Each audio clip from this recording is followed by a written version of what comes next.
Mazhoranca dhe opozita dakordsi për datën e zgjedhjeve do të mbahen para 15 majit, konsensus edhe për financimin e partive dhe barazinë gjinore. Kim takon Bashën, reforma brenda javës. Prokuroria e posaçme zgjeron hetimet për tenderat sekret, kërkesë doganave për blerje gjatë kohës së pandemisë, verifikim edhe deklarimeve në takime nga subjektet fituese. Kryebashkiaku i Tiranës presion televizionit Ora i kërkon presidentit Ndrojçit të ndalojë kronikat kritike, ndryshe do të shkarkojë të afërmit e tij nga puna. Presidenti Uldon Media thot shantazhe të papranueshme. Pandemia godet ekonominë, mbyllen 1000 biznese në krizë, bujqësia, prodhimet mbeten pashitur, fermerët kërkojnë ndihmën e qeverisë. Slovakia nuk ka njohur pavarësinë e Kosovës, presidenti tha që refuzon ndërmjetësimin e të dërguarit të BE-s Miroslav Lajçak, dialogu me Serbinë në ngërç.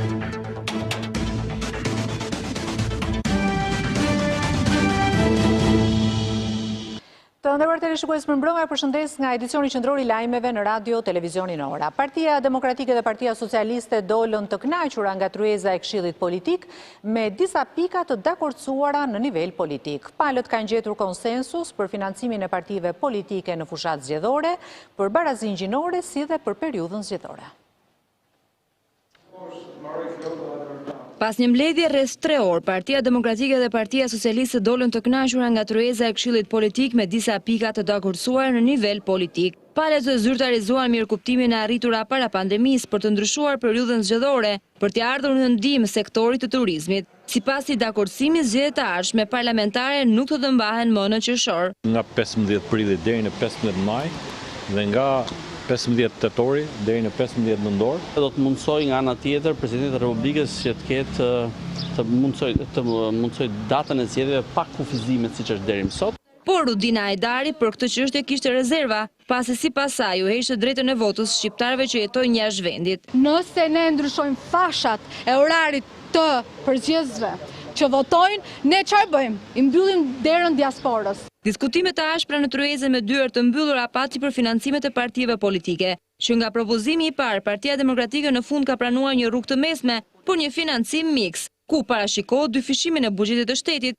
dhe uljen e financimit të privatit në raportin 1:3 nga 1:10 që është në kodin aktual. Një formule mikse, ku synimi kryesor i yni si opozit ka qenë pikërisht e reduktimi në mënyrë drastike i financimit privat në mënyrë që të pastrohet politika dhe fushata nga ndikime të palishme dhe interesa të palishme. Gjithashtu barazia gjinore ka patur mirëkuptimin PDPS, ndërkohë që propozimi i opozitës që partitë të kenë në listë aq kandidat sa është numri i mandatave në qark nuk ka gjetur konsensun e ekspertëve. Një tre emra pak minimalisht tjetë nga gjinia femërore.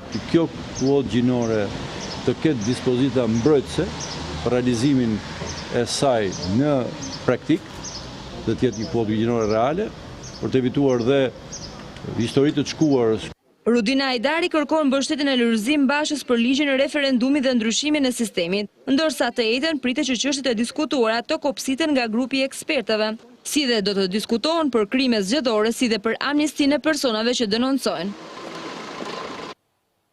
Ndërkohë, ambasadori amerikane Yuri Kim ka siguruar angazhimin e opozitës për përfundimin e reformës zgjedhore brenda kësaj jave. Duke folur pas takimit në Selim Blu me kreun demokrat Basha, Kim tha se afati që kanë vendosur vetë aktorët politik duhet të respektohet, ndërsa nga ana e tij Basha tha se i rëndësishëm është zbatimi i reformës për t'i dhënë fund krizës së përfaqësimit dhe qeverisjes. Siç e paralajmëroi ditë më parë, ambasadori amerikan Yuri Kim i shkoi në zyrë Lulzim Bashës, me të cilin bisedoi për më shumë se 50 minuta. Prej kohësh kishte munguar një takim i cili në fund do të komentoj me fjalë të ngrohta nga palët, të cilat u prononcuan për mediat në krah të njëri tjetrit. We just had a very good meeting. I'm very pleased to meet with the leader of the opposition, Luli Basha. Ambasadori Kim inkurajoi forcat politike të përmbyllin reformën zgjedhore brenda afateve të vendosura. This is not a deadline that the American Ky nuk është një afat kohor që e kanë vendosur Ambasada e Shteteve të Bashkuara të Amerikës apo ndonjë faktor tjetër i jashtëm. Ky është një afat kohor që e kanë përcaktuar mbi vetën e tyre, vetë udhëheqësit. Ambasadori Kim ditët e fundit ka pasur takime të ngjashme me faktorin politik, përfshir kryeministrin dhe presidentin. Ajo tha se me Bashën bisedoi për të ardhmen dhe jo për të shkuarën, ndërsa sipas saj opozita ka punë të vështira përpara. Our discussion was firmly focused. Diskutimi ynë ishte i fokusuar për të ardhmen dhe jo për të shkuarën. Veçanërisht folëm për rëndësinë se si udhëheqësit shqiptar duhet të përmbushin pritjet e popullit, sikurse kanë premtuar për të përfunduar reformën zgjedhore deri më 31 maj. Për nga përkufizimi, opozita ka një punë shumë të vështirë përpara, por ndihem shumë e inkurajuar nga diskutimi që kemi zhvilluar këtë pasdite dhe pres me kënaqësi për rezultatet. Vetë Lulzim Basha e garantoi ambasadoren se opozita do të bëjë gjithçka për të mbyllur reformën brenda 31 majit. Kjo tha ai për t'ju dhënë shqiptarëve mundësinë të votojnë të lirë dhe pa u ndikuar nga bandat. Jemi të vendosur për këtë betejë dhe do të bëjmë gjithçka që brenda 31 majit, një afat që ne ja kemi kërkuar dhe ja kemi vendosur kësaj mazhorance, reformat këtë përfunduar dhe natyrisht do të bëjmë gjithçka të garantojmë vullnetin politik për ta zbatuar ligjin, që është dhe problemi numër 1 me zgjedhjet në Shqipëri, në mënyrë që kjo krizë e thellë politike, kushtetuese dhe institucionale të marrë rrugë zgjidhje përmes zgjedhjeve të lira të ndershme, ku shqiptarët të zgjedhin parlamentin dhe qeverinë që meritojnë me votën e tyre. Kryetari i opozitës tha se është i angazhuar që Shqipëria të ecë përpara drejt Bashkimit Evropian dhe të mos mbetet pengi së shkuarës. Presidenti Ilir Meta ka rikthyer për rishqyrtim në kuvent ligjin për turizmin detar, i cili heq TVSH-n për jahtet si një mundësi për t'i dhënë më shumë zhvillim sektorit të turizmit. Kreu i shtetit evidenton se ligji bie ndesh me kushtetutën, ndërsa në relacionin shoqërues kritikon ashpër qeverinë dhe deputetët e kuventit për gjuhën e huaj të përdorur në dispozitat e tij. Madje Meta nuk nguron t'i tregojë hartuesve të këtij ligji derën e Akademisë së Shkencave dhe Institutit të Gjuhësisë dhe Letërsisë. Sa i takon thelbit të ligjit, presidenti thekson se ai nuk përcakton rregulla të qarta dhe të kuptueshme për dhënien e licencave për operatorët turistik, si dhe masat administrative që do të merren ndaj tyre.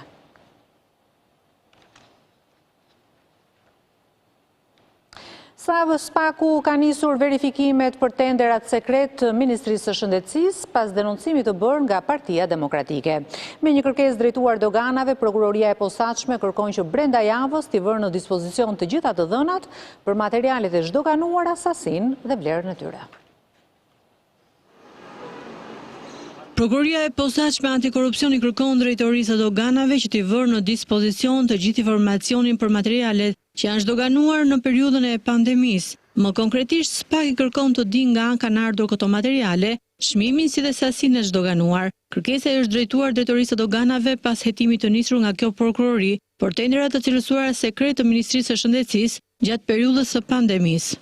Nga ana tjetër, SPAK paralelisht po kryen verifikime edhe në institucione të tjera përfshirë dhe deklarimet në tatime nga subjektet fituese të tendrave si të kontrollet e bëra në treg, nga institucionet si KLSH apo Autoriteti i Konkurrencës, ndërkohë që pas marrjes së gjithë informacionit të kërkuar do të nisë pyetja e personave të përfshirë në këto tendera si dhe përfaqësuesve të opozitës që kanë ndjeni për rrethanat e çështjes. Hetimet devijojnë dhe për tenderin e ushqimeve të Ministrisë së Mbrojtjes dhe ky i denoncuar si abuziv nga opozita. Për këtë hetim, prokuroria ka marrë në pyetje 6 persona, antar të Komisionit të Tenderave, ndërsa është në pritje të pyetjes së përfaqësuesve të firmës maqedonase. Në datën 9 maj, Partia Demokratike denoncoi se Ministria e Shëndetësisë ka djegur dokumentat e tenderave sekret, po sipas Partisë Demokratike në të njëjtën ditë janë shpërthyer edhe dyert e zyrave të tenderave. Ndërkohë nga ana tjetër Ministria e Shëndetësisë i ka hedhur poshtë këto pretendime si të pavërteta. Objekti i këtij hetimi janë bërë tenderat me procedurë direkte për të prokuruar materiale që i nevojiteshin Ministrisë së Shëndetësisë për periudhën e pandemisë nga mezi muajit mars deri më tani.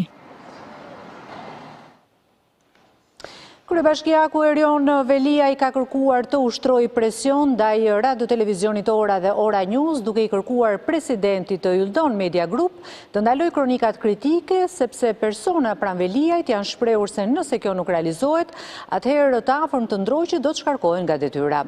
Në përgjigje të kësaj, televizioni thekson se këto shantazhe janë të papranueshme dhe cënimi i pagës së punojësve është një shkelje e rëndë, edhe pse zbulon të vërtetën mbi kryebashkiakun e Tiranës.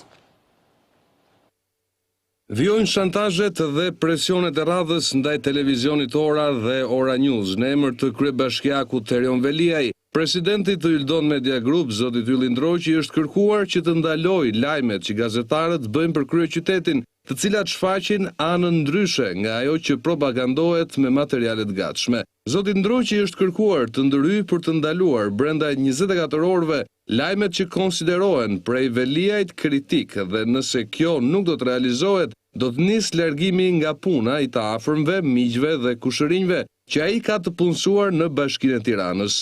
Në këtë mënyrë duket se kryebashkiaku ka hetuar për të verifikuar mbi rrethin miqësor të zotit Ndroqi dhe në këtë mënyrë të ushtroj presion ndaj televizionit. Një formë e tillë konsiderohet shantazh dhe kërkesë që cënon rënd lirinë e medias. Sigurisht edhe njerëz zoti Ndroqi thekson se nuk do të ndikohet dhe nuk do të ndryte gazetarët për t'i ndaluar të kryejnë detyrën dhe misionin e tyre. Në përgjigje të veliajt, presidenti i Yldon Media Group zoti Ndroqi shprehet: Lalieri, me qetësi se dashuri nuk ka pasur ndonjëherë mes nesh. I bëj me dije Lalierit se nuk kam punësuar njerëz në Bashkinë e Tiranës. Me informacionin që kam marrë, ata pak të afërm apo miq të mi që kanë kontratë në Bashkinë e Tiranës e kanë fituar atë vite më parë.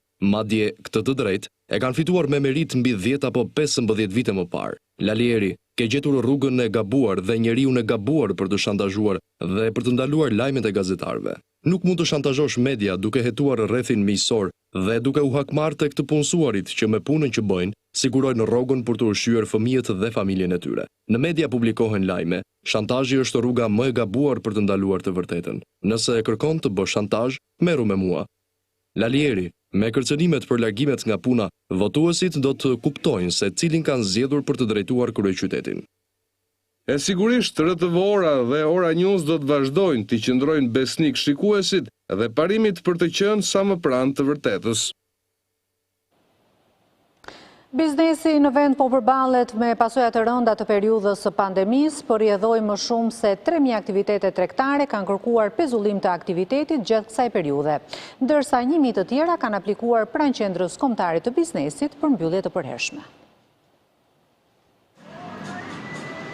Pezullimi i aktivitetit gjatë periudhës së pandemisë si masë e marrë për mos përhapjen e koronavirusit, ka sjellë dhe një bumë aplikimesh për ngrirje të aktivitetit, kryesisht për të shmangur detyrimet. Kanë qenë më shumë se 3.000 biznese që kanë aplikuar për pezullim aktiviteti gjatë këtij viti. Të dhënat zyrtare nga Qendra Kombëtare e Biznesit thonë se deri më tani janë miratuar rreth 2.000 kërkesa për pezullim, ndërsa pjesa tjetër mbetet ende në pritje. Por të shumt kanë qenë ato biznese që kanë kërkuar mbyllje të aktivitetit. Në total janë regjistruar rreth 1.000 aplikime për çregjistrim. Qendra Kombëtare e Biznesit thotë se kanë qenë personat fizik ose të vetë punësuarit që kryesojnë në listën e atyre që kanë kërkuar ndërprerje të përkohshme të aktivitetit tregtar. Ndër të tjera, Qendra Kombëtare e Biznesit sqaron se për të aplikuar për pezullim të aktivitetit, kushti i paravendosur është mospasja e detyrimeve të pashtlyera, pasi në të kundërt aplikimi nuk do të pranohej. Fermerët e Korçës po e hedhin pataten që u ka mbetur pashitur për këtë vit, ata flasin për 10 ton prodhim të shkuar dëm, si dhe humbje të konsiderueshme.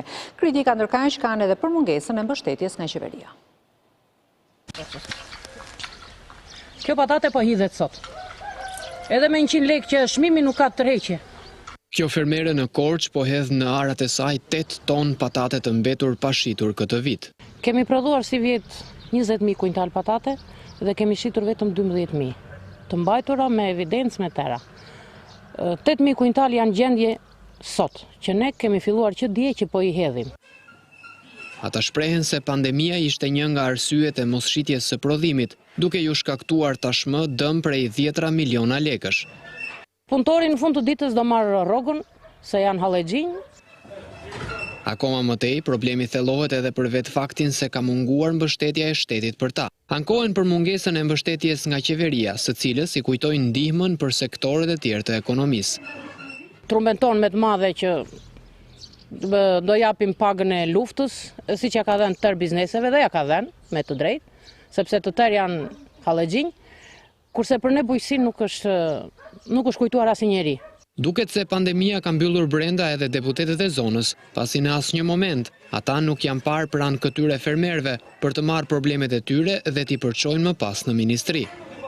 Ku janë deputetët e zonës tonë? Nuk është dukur asnjëri se çfarë halli kemi ne sot. E vetmja gjë që qeveria ka lehtësuar për fermerët kanë qenë inputet bujqësore, por ky lehtësim nuk ka vletur dhe malli ka ngelur pashitur. Akademia e Shkencave ka konstatuar se numri i testimeve që Shqipëria ka kryer për koronavirusin në popullat është 8 herë më i ullët se vendet e rajonit. Kreu i këtij institucioni i Gjinushi thekson se autoritetet duhet të nxisin edhe rritjen e testeve serologjike, duke mos u mjaftuar vetëm tek personeli shëndetësor, por për të verifikuar edhe popullatën. Shqipëria po zhvillon 8 herë më pak teste për COVID-19 se sa vendet e rajonit. Konstatimi vjen nga kryetari i Akademisë së Shkencave Skënder Gjinushi. Në Evropë rezulton që 4% gati e popullsisë është testuar. Ndërsa në Shqipëri, kjo shifër është tek 0,26%. 2% e popullsisë Ballkanit është testuar për COVID-19. Ndërsa ne kemi 3-4 herë më të ulët. Sipas buletinit të fundit të Akademisë së Shkencave, gjatë muajit maj, Shqipëria ka shënuar një rritje të prekurve me 1%, por javën e fundit ky tregues ka pësuar një rënje. Tirana një është përcaktuesja, Tirana në tërësi ka ecur mirë, madje deri dje 10 ditëshin e fundit e mbyllte me 0,6% rritje në njëshi. Dhe me sa duket e morëm mësysh dhe sot ka pësuar një rritje. Dursi ishte ai që riktheu ngritjen e kurbës. Akademia e Shkencave nxit edhe kryerjen e testeve serologjike në një mas më të gjerë se sa vetëm tek stafi shëndetësor, ndërkohë që pritet edhe miratimi i këtij projekti. Kështu që ne dëshirojmë dhe jemi në rrugë për të bërë një test të këtij lloji për të patur një informacion të parë për pandemin, për shkallën e imunitetit të fituar. Ne dëshirojmë fillojmë me njëherë, por ka ca pengesa burokratike dhe urojmë që të jenë thjesht burokratike. Në raport me popullsinë, Shqipëria paraqitet pozitive për numrin e vdekjeve. Nga fillimi i pandemisë deri në 26 maj, 33 persona kanë humbur jetën nga COVID-19 në vendin tonë, ndërkohë që numri i të shtruarve në spitalin infektiv ka rënë ndjeshëm. Ministria e Shëndetësisë konfirmoi edhe një herë hapjen graduale të bizneseve dhe institucioneve, përfshirë kopshtet dhe çerdhet si dhe operatorët turistik. Në mbledhjen e komitetit e ekspertëve u kërkua nga mjekët më shumë dërgjegjësim dhe nga qytetarët gjithashtu për zbatimin e distancimit social. Kopshtet dhe çerdhet do të hapen në 1 qershor sipas një protokolli të miratuar për masat anti-Covid. Ky vendim u konfirmua në mbledhjen e task force-s nga Ministria e Shëndetësisë Ogerta Manasirliu. Hapja graduale do të vijojë çdo 14 ditë duke shmangur edhe ekspozimin e menjëhershëm. Do të vijojmë me hapjen e çerdheve dhe kopshteve nga data 1 qershor. Do të vijojmë që të kemi edhe hapjen tjetër për sa i përket sezonit turistik. Gjatë mbledhjes, drejtuesja e Departamentit të Sëmundjeve Infektive në Institutin e Shëndetit Publik Silva Bino kërkoi më shumë ndërgjegjësim tek të rinjt. Transmetueshmëria e sëmundjes vazhdon të mbetet e lartë, pavarësisht sepse në vendin ton nuk kemi qarkullim të dëndur, por Tirana vazhdon të mbetet një zonë e cila jo vetëm ka raste, po ka dhe transmetim në komunitetet të ndryshme të popullatës. Shefja e shërbimit infektiv në Qendrën Spitalore Universitare Nën Tereza, Naja Daçomo, raportoi edhe për gjendjen shëndetësore të vështirë për disa pacientë të shtruar në spitalin infektiv. Personat që janë të shtruar janë në gjendje jo të mirë nga ana shëndetësore, duke pasur parasysh që brenda kësaj jave, pra brenda 3 ditëve, ne kemi 2 humbje jete. Ndërsa mjeku Tritan Kalo bëri thirrje për vetë ndërgjegjësim të qytetarëve. Masat e vetë ndërgjegjësimit për kujdesin ndaj vetes, në higjienës, në ushqyerjes, rihidrimit dhe gjithçka tjetër mbeten fuqi për sot, nesër dhe në të ardhmen. Në 24 orët e fundit numri të prekurve u rrit ndjeshëm me 25 qytetarë të infektuar, por kjo sipas ekspertëve nuk do të thotë domosdoshmërisht kthimi një tjetër vale infektimesh me COVID-19.